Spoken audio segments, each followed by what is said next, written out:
How's it going, guys? UltraSife here, and in today's video we are checking out the new Fortnite Chapter 3 along with telling you guys how to improve your ping for this season. So if we want to see our ping, we're going to have to use the ping counter. We can go find that in the settings. Make sure you go to the game UI up here, just in this top third corner. It says game UI, and then we'll look for the ping. You see this net debug stats? You'll want this on. This actually displays your ping. The latency debug stats, that displays like a little bit extra information, but we do not need it to show our ping, and that's more of like for frame times. After we have that enabled, we're going to want to run a speed test. To do this, we can go to speedtest.net. That's my favorite speed test site, and we can hit go on this button right here. After we do that, it'll find the best server. It'll show our ping right here, but this isn't very accurate, as this ping right here just shows our ping to speed test servers, but we need to be investigating our ping to Fortnite servers, which are very different. They're located in very different places. Fortnite servers, the ones I'm on, are on NA East, so they are pretty far from me, but it is like pretty good. So for Fortnite, you're gonna need about 5 download and 5 upload as a minimum. But you can get away with a little less, but definitely you would want more. And you're going to want to make sure this is a stable connection too. You can't have the ups and downs. After you've figured out if your internet is capable or incapable, we can do a few things to optimize it. So first and foremost, we're going to want to use an Ethernet cable.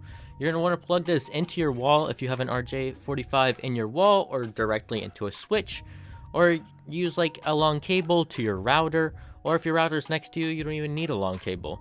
I personally have RJ45 in my wall that's connected to a switch that's connected to my router, but everybody's situation is a little bit different. People may not even have RJ45s everywhere around their house, in which case you can use a power edge adapter. These are very cool adapters, as they use the electrical lines of your house to transmit a low like frequency signal that can be used as Ethernet. That's usually so much better than Wi-Fi. But if that even isn't an option, because it does take money to buy a power edge adapter and not everybody can afford that, you can use a Wi-Fi extender or another Wi-Fi dongle that's better than what you have integrated into your computer. And if all these options just may be a little bit too expensive for you, you can end up moving your router a little bit closer to you, as that will improve your connectivity, because there's not as much distance and there's not as much items like walls or doors interfering with the signal. Especially if you're using 5 gigahertz or higher, your signal can be interfered just by a few walls in between you and your router.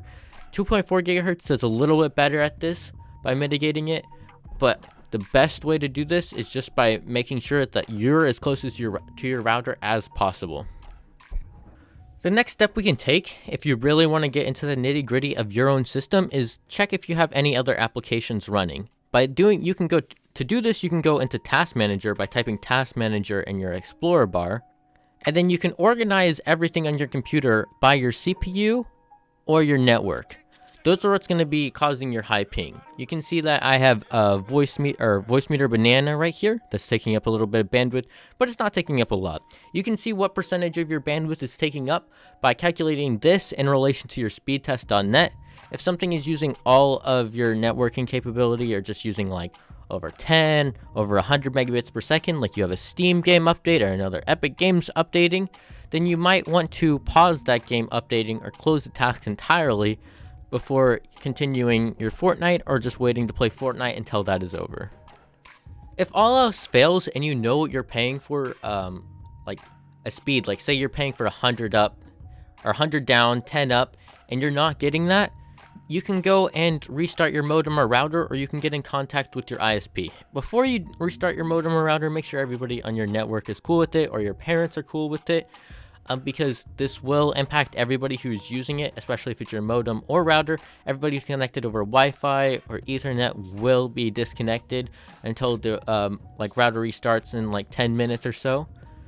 And a little simple tip that not everybody always picks up on, but if the automated server finder did not get you to the closest server, you can just hop over to NA East, which is the best one for me, and then you're basically done. I hope this ping tutorial helped you guys in Fortnite Chapter 3 to get the lowest latency, and I want to see you guys in the lobbies without lagging between players.